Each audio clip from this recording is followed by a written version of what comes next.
में समर्पे। हे प्रिया प्रीतम, आपकी दी हुई वस्तु आपको समर्पित है।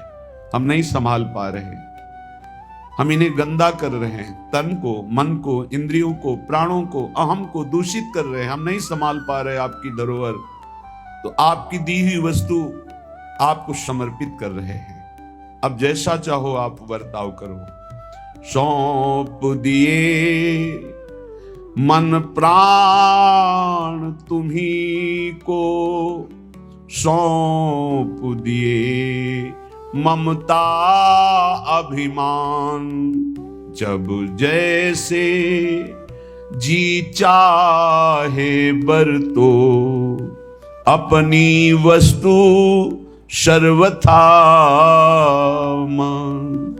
मत सकुचाओ मन की करते, सोचो नहीं दूसरी बात। मेरा कुछ भी रहा न अब तो, तुमको सब कुछ पूरा ज्ञात। हे सर्वज्ञ प्रभु, ये सब आपको समर्पित है। जैसी स्थिति चाहो दे दो, जैसी परिस्थिति चाहो दे दो, चाहे विपत्ति दे दो, चाहे संपत्ति दे दो, अब कोई प्रश्न नहीं होगा आपसे। हे नाथ, आप सर्वज्ञ हो, आप मेरे हृदय की बात को जानते हो। आप स्वच्छंद रूप से परम स्वतंत्र, जैसा चाहो वैसा बर्ताव करो। हे प्रभु, मान अपमान दुख सुख से अब मेरा रहा न कुछ संबंध। तुम्ही एक कैवल्य मोक्ष हो, तुम ही केवल मेरे बंधु। रहूं कहीं कैसे भी रहती, बसी तुम्हारे अंदर नित्य। छूटे सभी अन्य आश्रय अब, मिटे सभी संबंध अनित्य। एक तुम्हारे चरण कमल में हुआ विसर्जित सब संसार। रहे एक स्वामी बस तुम ही, करो सदा स्वच्छंद विहार।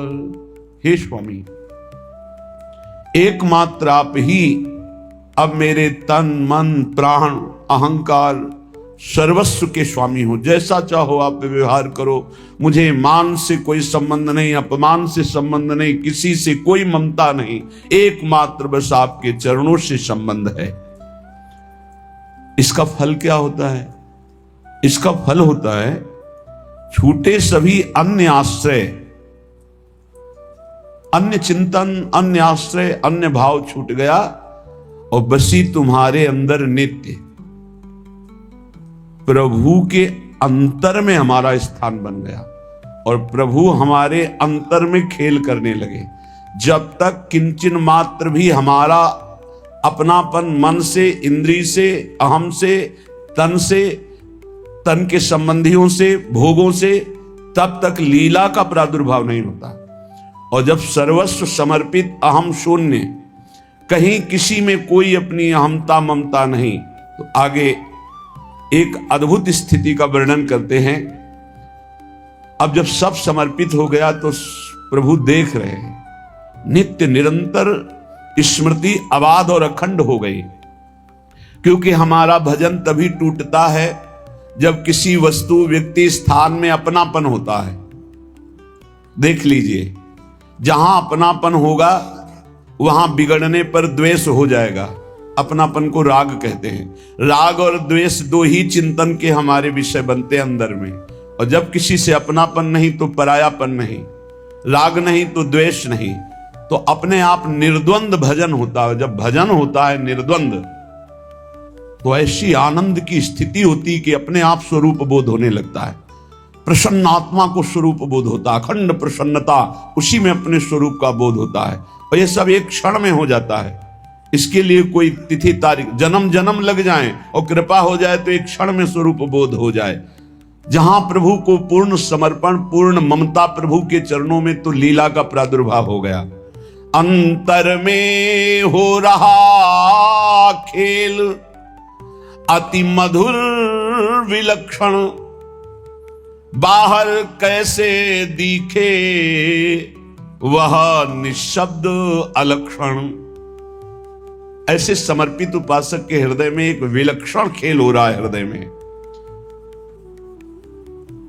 बाहर के चर्म चक्षुओं से उस खेल को नहीं देखा जा सकता, और निशब्द वो खेल है, अनिर्वचनीयम प्रेम स्वरूपम, इसलिए उसका शब्द के द्वारा वर्णन नहीं किया जा सकता। जो समर्पित हृदय में क्रीड़ा होती प्रियालाल की, कौन बताए किसे यहां के कैसे अनुभव, आ न सके पल एक छोड़कर वह रस नित्य नव।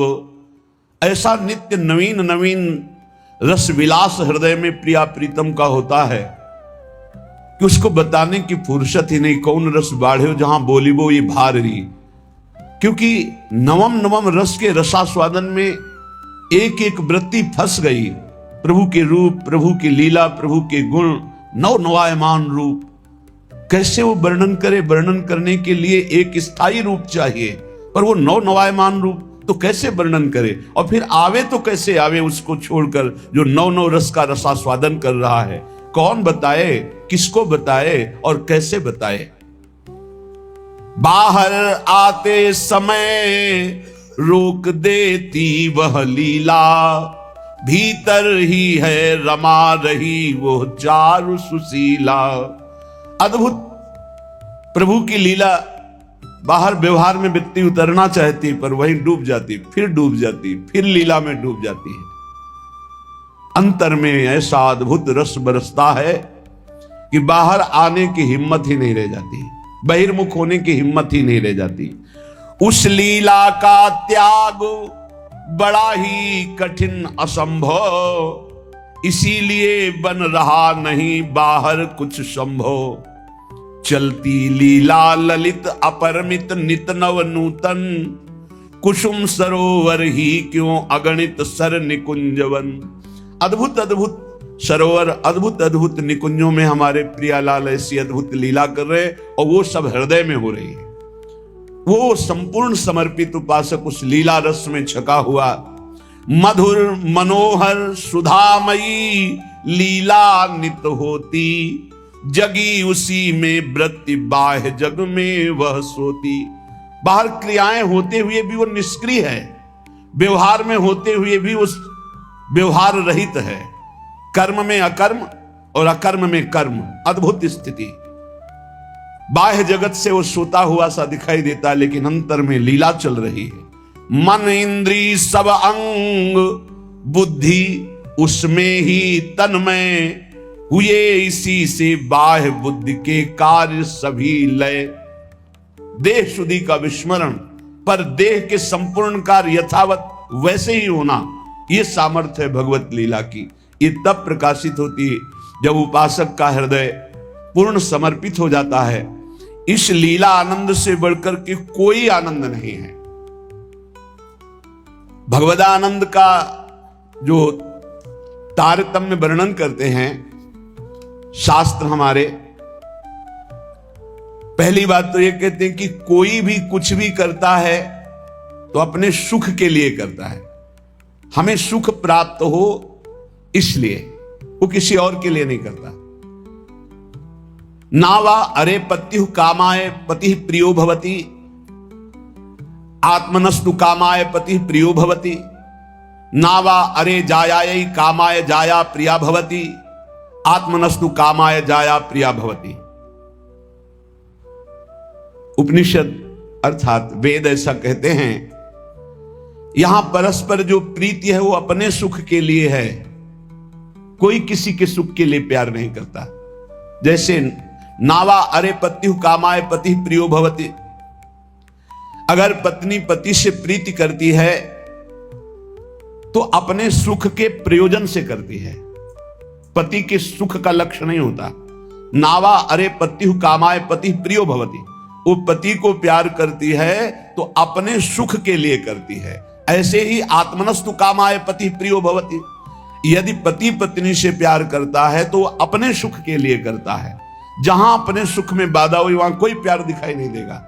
अपने सुख के लिए ही सब जीव प्यार करते हैं, सब क्रियाएं करते हैं, सब विचर रहे हैं केवल अपने सुख के लिए। नावा अरे जायाई कामाय जाया प्रिया भवति, आत्मनस्तु कामाय जाया प्रिया भवति। इसी तरह से जो पुत्र वित्त जो भी सुख है वो अपने सुख के लिए है।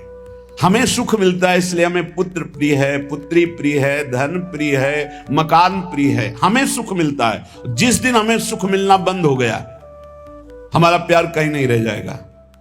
अब ये सुख का तारतम्य देखना है कि वास्तविक क्या इनमें सुख है। देखो यहां कह रहे हैं नावा अरे पत्यु कामाय पति प्रियो भवति, पति प्रिय नहीं है, पति से कामना की पूर्ति होती इसलिए प्रिय है। ऐसे कितने उदाहरण हैं, पुत्र के लिए, पत्नी के लिए, माता पिता के लिए, अलग अलग संबंधों में। हमारा शास्त्र कहता है हम केवल सुख से प्यार करते हैं, सुख से, अपने सुख से। अगर हमको दुख का संबंध दिखाई देने लगे तो सब संबंध छोड़ दें। और सुख है नहीं, केवल सुख की छाया में फंसा करके ये माया हमें बांधे हुए है। जिसे तुम सुख समझते हो ये सुख नहीं, सुख की छाया है, समझ पड़ती नहीं, ये गिरधर की माया है। जैसे किसी व्यक्ति की छाया को पकड़ने चलो कभी पकड़ में नहीं आएगा क्योंकि वो व्यक्ति की छाया है। तो ये सुख की छाया सी दिखाई देती मृत्यु लोक में या ब्रह्मा के द्वारा रचे हुए अन्य लोकों में। सुख तो सुख सिंधु भगवान के नाम रूप लीला धाम में है। इस सुख का तारतम्य वर्णन करते हुए कहते हैं कि सबसे बड़ा सुख जो आनंद सिंधु सुख राशि, सीकर तय त्रैलोक सुपासी। सीकर कहते हैं एक बूंद जैसे ऐसे मारो उसमें जो छोटे कण निकलते हैं उसे सीकर कहते हैं। आनंद समुद्र भगवान के एक बिंदु के एक सीकर के सुख से पूरा त्रिभुवन सुपास, पूरा त्रिभुवन सुखी हो रहा है। जो सुख का आभास भी मिल रहा है वो सच्चिदानंद भगवान है, इसलिए सुख का आभास मिल रहा है। शास्त्र कहता है यदि आनंद की प्राप्ति करनी तो आनंदो ब्रह्मेति व्यजानात्, आनंदाद्धेव खल्विमानि भूतानि जायन्ते, आनंदेन जातानि जीवन्ति, आनंदम प्रयन्त्यभि संविशन्ति। वेद कहता है आनंद से ही हमारी उत्पत्ति हुई है। हम आनंद सिंधु भगवान के अंश हैं, इसलिए सहज सुख राशि, चेतन अमल सहज सुख राशि। आनंद ब्रह्म है, उसी आनंद ब्रह्म से हमारी उत्पत्ति हुई, अर्थात हम उसके अंश हैं। हमारा स्वरूप भी आनंद स्वरूप ही है और आनंद की ही हम खोज कर रहे हैं। आनंद के लिए ही हम कर्म कर रहे हैं, आनंद के लिए ही हमारा जीवन है। पर हम आनंद में प्रविष्ट होना नहीं जाने कि आनंद है कौन सा। हम समझते हैं शरीर में आनंद है, पुरुष शरीर में, स्त्री शरीर में, अमुक धन में, अमुक भोग में, अमुक क्रिया में। आज तक किसी को आनंद नहीं, ग्लानि और पश्चाताप प्राप्त हुआ। आनंदम ब्रह्मणो विद्वान न बिभेति कुतश्चन, आनंदो ब्रह्मेति वजानात्। जो परमात्मा है, योगी जन जिसे परमात्मा कहते हैं, ज्ञानी जन जिसे ब्रह्म कहते हैं, भक्त जन जिन्हें भगवान कहते हैं, प्रेमी जन जिन्हें लाडले कहते हैं, वो आनंद स्वरूप हैं, वो सुख समुद्र हैं। भयग्रस्त प्राणी जब तक इनकी शरण में नहीं आएगा तब तक कुछ भी कर ले वो आनंद को प्राप्त नहीं हो सकता। हमारा सब जगने से लेकर सोने तक और बाल्यावस्था से लेकर के वृद्धावस्था तक और जन्मने से लेकर मरने तक एक ही चेष्टा है कि मुझे आनंद मिल जाए, क्योंकि हम आनंद के अंश है, आनंद की खोज कर रहे हैं। यदि तत् सुकृतम रसो वैशः रसम हृवायम लब्ध्वानंदी भवतु। वो परमात्मा स्वयं रूप तत्व रूप है, पूर्ण रस स्वरूप है, और जो इस रस स्वरूप परमात्मा को जान लेता है वो ब्रह्मानंद में डूब जाता है, वो आनंदमय हो जाता है। हम आनंद की खोज कर रहे हैं भोगों में। वो वेद शास्त्र पुराण ऋषि मुनि क्या कह रहे हैं कि आनंद स्वरूप परमात्मा है, और जो उस परमात्मा रस स्वरूप परमात्मा का अनुभव कर लेता है, जान लेता है, वही आनंद को प्राप्त होता है। देखो, आनंद का तारतम्य बतलाते हुए श्रुति कहती है,